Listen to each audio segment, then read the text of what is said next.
The diner was nearly empty when Ethan wiped the counter for what felt like the 100th time that morning. His hands were rough from dish soap, his back ached from double shifts, and his eyes, though tired, still carried a quiet determination. The kind that only a single father could have. His 6-year-old daughter Lily sat in the corner booth with her coloring book, humming softly to herself.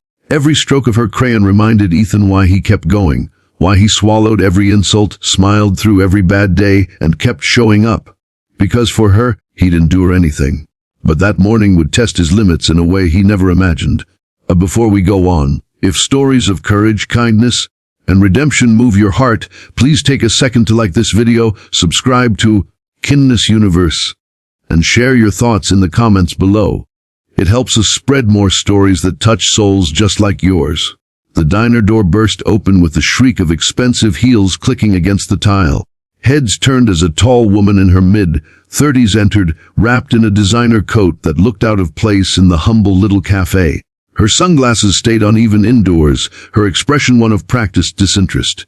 This was Veronica Hale, the billionaire owner of Hale Industries, known for her iron will and her temper that could cut glass. Everyone in town had heard stories about her, how she'd turned her father's company into an empire, and how she treated anyone beneath her as invisible. She took a seat by the window, not bothering to look at the menu. Ethan approached with a polite smile. "Good morning, ma'am. What can I get you today?" Veronica barely glanced up. "Coffee, black, and make sure it's hot." "The last time I was here it was lukewarm." Ethan nodded, ignoring the sting in her tone. "Of course. I'll make sure it's perfect this time." As he turned, she added, "And hurry, please. Some of us have real work to do." He bit the inside of his cheek, forcing a calm breath. He'd dealt with rude customers before, but there was something about the arrogance in her voice that scraped against everything he'd endured since his wife passed away. Still, he brewed the coffee with care, brought it to her table, and set it down gently. She took a sip, then frowned. "Too bitter." "I'm sorry, ma'am. I can." "Do you even know how to make coffee? It's not that complicated." "Honestly, how do people like you keep jobs?"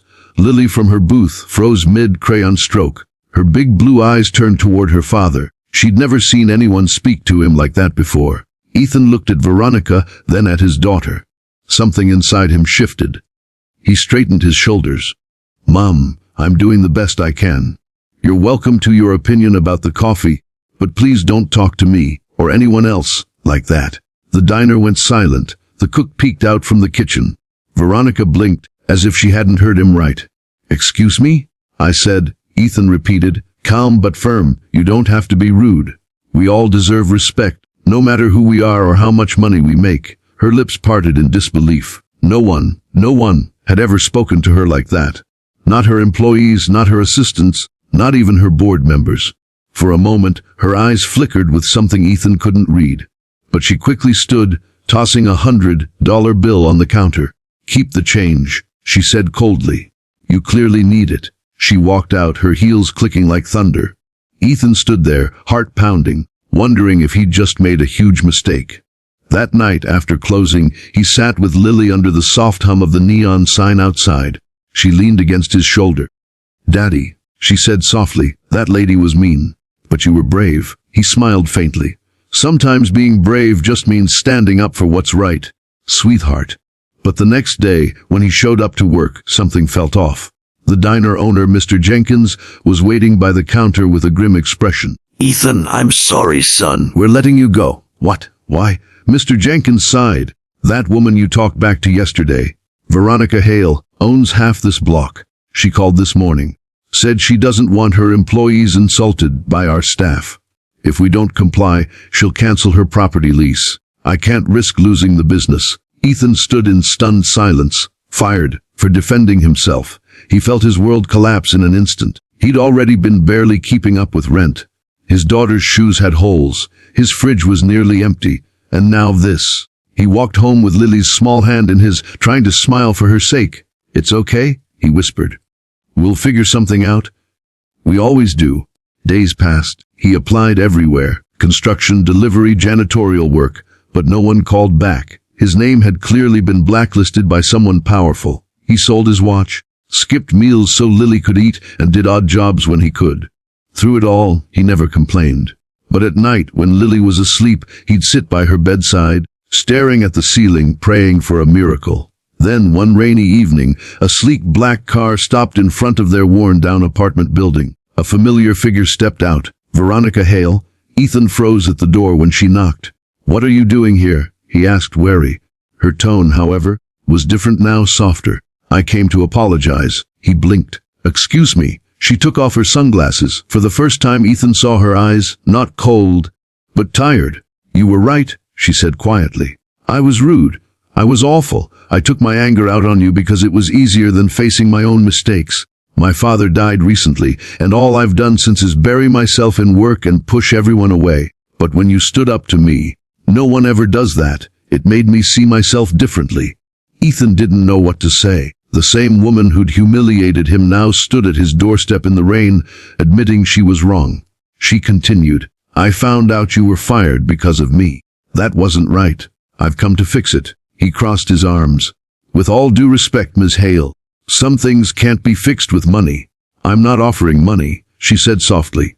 "I'm offering a job at my company. You stood up for what's right. That's the kind of person I want on my team. You'd be managing operations at one of our community branches. Decent pay, full benefits." Ethan hesitated, his pride clashing with practicality. He looked down at Lily, who peeked from behind his leg, shyly holding her stuffed rabbit. "Daddy," she whispered. "She's still mean."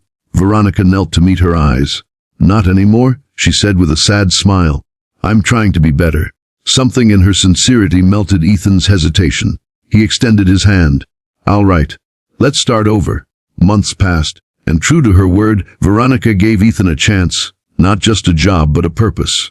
His leadership transformed the struggling community branch into a thriving workplace. He implemented programs to hire single parents, offered flexible hours, and started a donation drive for local families. And Veronica changed too. She began visiting the branch often, watching how Ethan treated his employees, with patience, compassion, and dignity. He taught her more about humanity than any business seminar ever could. Slowly, she began to open up, not just as a CEO, but as a person. One evening, after another successful charity event, Veronica found herself sitting beside Ethan on the steps outside the office. The sunset painted the sky with shades of purple and silver. She turned to him. "You know," she said softly, "the day you stood up to me, I hated you for it. But now I realize it was the best thing anyone's ever done for me." Ethan smiled faintly. Sometimes the truth hurts before it heals. They sat in silence for a while, watching the city lights flicker to life. For the first time in years, Veronica felt peace, real peace, and Ethan, though still carrying scars from his past, knew that sometimes even pain can lead to something beautiful. So before we close, if this story touched your heart, don't forget to like, comment, and subscribe to Kindness Universe. Your support helps us keep sharing stories that remind the world that empathy and courage can change everything. Years later, Lily would tell the story often, the story of how her dad stood up for kindness, lost everything, and in doing so, changed not only their lives but also the heart of a woman who had forgotten what it meant to care. Because in a world obsessed with power and pride, sometimes all it takes is one act of quiet courage to remind us that respect, forgiveness, and compassion will always be the greatest wealth of all.